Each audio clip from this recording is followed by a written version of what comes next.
नमस्कार चंद्रकांत भाई भट्ट अमेरिका से। डॉक्टर भी अजीब होते हैं। एक बहन जी हैं शैली मजमूदार, उसने अंग्रेजी में से गुजराती में और मैंने गुजराती में से हिंदी में एक बहुत सी कविता ट्रांसलेट की पढ़ी। मुझे लगा कि आप तक पहुंचाऊं। अगर नहीं पहुंचाऊंगा तो शैली बहन भी माफ़ नहीं करेंगे और ईश्वर भी माफ़ नहीं करेंगे और आप भी माफ़ नहीं करेंगे। मेरा नीला रंग तुम्हारा नीला नहीं, मेरा नीला रंग तुम्हारा नीला नहीं है। आपका नीला साफ आसमान है या शांत समुद्र की लहरें।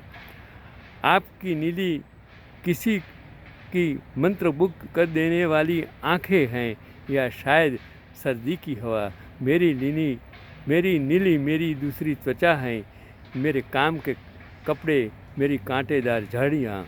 मेरा नीला रंग डेस्कटॉप स्क्रीन पर है, डॉक्टरों और नर्सों के केंद्रों पर। मेरा नीला रंग मेरी कलमों से बहता है और चार्ट पर दवाइयाँ लिखता है।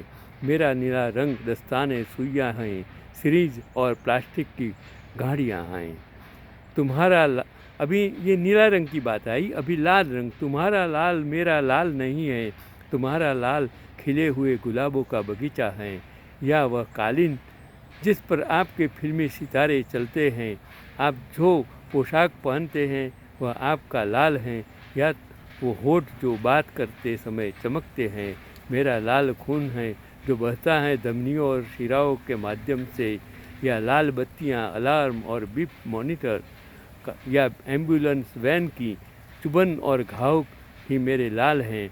मुझे जो चोटें और धक्के मिलते हैं, जैसे मैं सांसों को बचाने की कोशिश करता हूँ, उन अजनबियों के बारे में जिनसे मैं कभी नहीं मिला था। अभी बात आई सफ़ेद रंग की। तुम्हारा सफ़ेद मेरा सफ़ेद नहीं है। आपका सफ़ेद रंग एक शादी का गाउन है या बर्फ़ का चमत्कार। आपका सफ़ेद आइसक्रीम का एक स्कूप है या शायद हीरे का हार की चमक है। मेरा सफ़ेद कफन है जिससे मुझे नफ़रत है, या प्रोपोकोल जो मुझसे पॉपकॉर्न जो मुझे बहुत पसंद है। मेरी सफ़ेद जेनेरिक गोली है या रुई के का फाहे जिन्हें आप शायद भी कभी छूते हैं। अभी आगे जो पीला रंग की बात है कि मेरा पीला तुम्हारा पीला नहीं है। तुम्हारा पीला रंग उदास सूरज है या आपके आंगन में डैफोडिल्स। आपका पीला रंग गर्मियों का पेय है या आपकी डोरी पर मिनियम। मेरा पीला एक संकेत है आपकी आँख में शराब हो रहे लीवर का, या तुम्हारा पेशाब मुझे बता रहा है कि आपकी किडनी खत्म होने वाली है।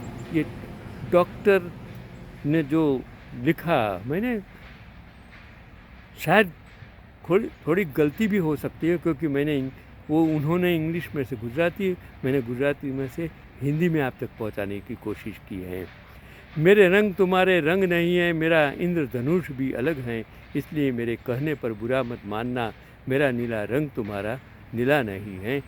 वो लिखने वाला इंग्लिश में गुमनाम है, ऐसा मैंने तो ये हैं शैली मजमूदार द्वारा अंग्रेजी कविता से गुजराती और गुजराती से चंद्रकांत भट्ट का हिंदी में ट्रांसलेशन। फिर आगे उन्होंने लिखा है कि हमारे समाज में डॉक्टरों को जो सम्मान मिला है वह शायद किसी अन्य पेशेवर को नहीं मिला है, लेकिन आजकल डॉक्टर शैतान बन गए, हैवान। देखो जो गुजरात में हुआ और जब आज पूरे विश्व में हो रहा है कि दर्दियों को किस तरह लूटते हैं, तब मुझे दर्द होता है कि मेरा साइंस का क्लासेस था उस ज़माने में 1970 से 2008 तक बहुत सारे लड़के पढ़ाए। वो भी एक वक्त था जहाँ मेरे क्लासेस में मैं उसको कारखाना तो नहीं कहता, मैन्युफैक्चरिंग्स ऑफ डॉक्टर्स, इंजीनियर्स, इंडस्ट्रियलिस्ट, सभी राजकीय नेता सब मेरे क्लास से पैदा हुए। और उसमें जो डॉक्टर पैदा हुए उस ज़माने की, वो आज भी ये लोगों की सेवा। और गुजरात में तो मेडिकल में एक भी पैसा फीस नहीं थी इसके लिए। जो डॉक्टर बने उस वक्त वो ईमानदार पेशेवर नहीं थे, बिजनेसमैन नहीं थे। लेकिन आज गुजरात में 30 साल में जिन सरकार आई, उन सरकारों ने मेडिकल का प्रोफेशन इतना ख़त्म कर दिया। 2 करोड़, 4 करोड़, 5 करोड़ की जब फीस अगर डॉक्टर भरेगा और डॉक्टर बनेगा और जिंदगी 30 साल तक मजदूरी करेगा, तो वो कैसे आपके लिए ईमानदार बन सकता है?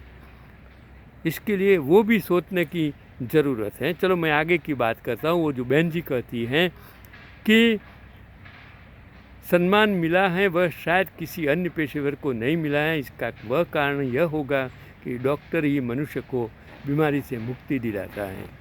मरीज की बीमारी को दूर करने के लिए डॉक्टर कुछ ही समय में अपने व्यक्तिगत और पारिवारिक कर्तव्यों को त्याग कर मरीज की देखभाल करता है। जिस प्रकार एक भक्त निरंतर भगवान की भक्ति में लीन रहता है, इसी प्रकार कई डॉक्टर भी रोगी में लीन रहते हैं।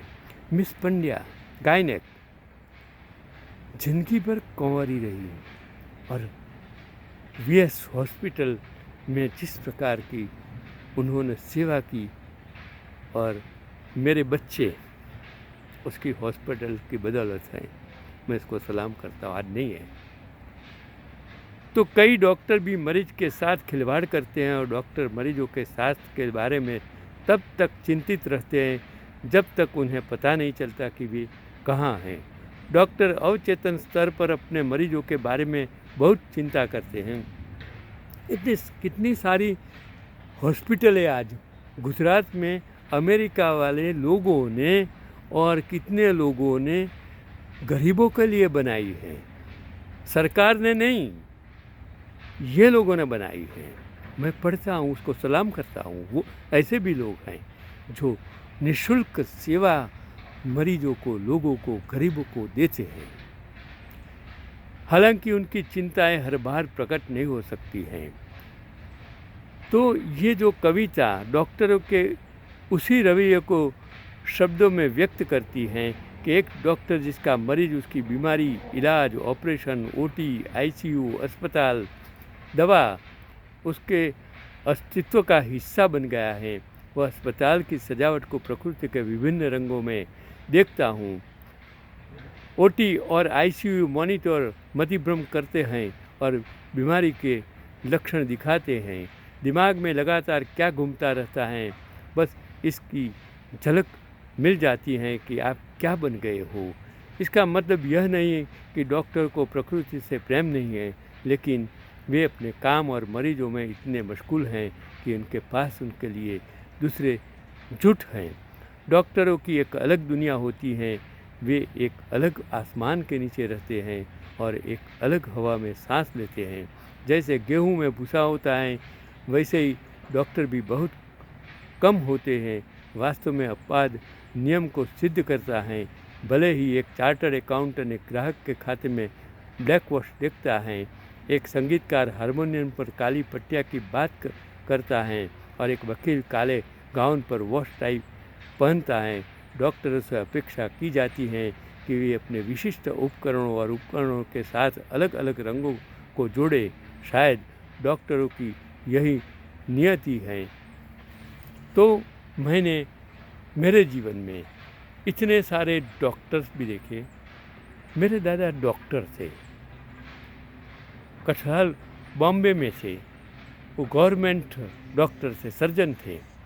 जब मैं तो 5 साल का था, छोटा था, एक्सपायर्ड हो, लेकिन जब मैं बड़ा हुआ, पढ़ा, स्कूल में था, मैंने उस सब कुछ देखा उस ज़माने में।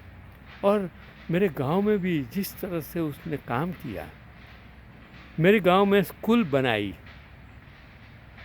और वो स्कूल, जिस स्कूल के 3 रूम उन्होंने पहले बनाए, नाम आज सीठेमर हाई स्कूल है, लेकिन उस टाइम वो उसने 251 रुपीज़ में रूम बनाया था, उसने पैसा दिया था। और में गांधी जी ने रहकर भारत का सत्याग्रह 2018 में वहाँ से शुरू किया था। 1918 में शुरू किया था।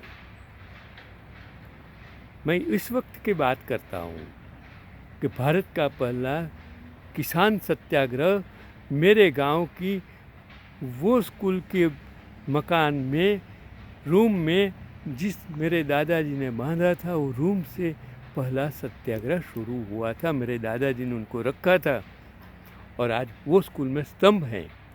ये 1947 के बाद जन्मे जो सत्ता में आए लोग, उनको क्या पता कि इस वक्त लोगों ने शिक्षण के लिए क्या क्या किया था।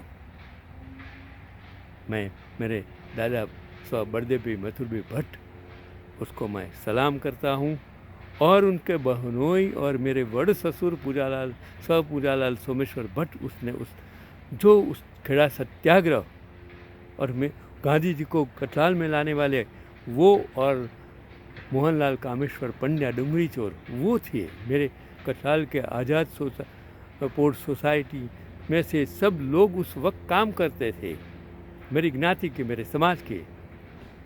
वो आज़ादपुर वड़ाद्राबाड़ कहलाती थी, बालारको की थी।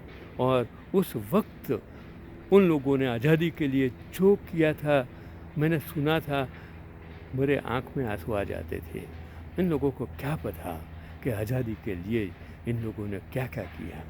वो डॉक्टर्स थे उस ज़माने में, लोगों की सेवा के लिए क्या क्या करते थे, वो ज़माना था। तो आप समझिए, डॉक्टर का स्थान भगवान से भी ऊपर है, वो आप समझिए। लेकिन आज के डॉक्टर क्यों बिजनेसमैन बन गए हैं, वो भी आपको सोचने की, उसमें डॉक्टरों की भी गलती नहीं है, आपकी गलती है, सरकारों की गलती है। जिन गुजरात में एक भी पैसे बिना लड़के पढ़ सकते थे, आज लाख लाख रुपया खाली केजी में फीस किसकी वजह से हुई? कौन जिम्मेदार हैं? आपको ढूंढना है। आपका गुजरात है, आप गुजराती हैं, पूरे विश्व में आप रहते हैं, तो कौन ऐसे बंदों ने ऐसा किया, उसको आपको ढूंढना है। क्योंकि मैं राजकारण की बात यहाँ नहीं करने वाला हूँ। मैं यही कहता हूँ कि गुजरात का गौरव किसने ख़त्म कर दिया है, वो आपको सोचना है। मैं गुजराती हूँ, इसके लिए मुझे शर्म आती है, क्योंकि मेरी ज़िंदगी का 50 साल मैंने शिक्षण में काम किया, और आज जो देख रहा हूँ मुझे दुख होता है। नमस्कार, चंद्रकांत भट्ट, अमेरिका से।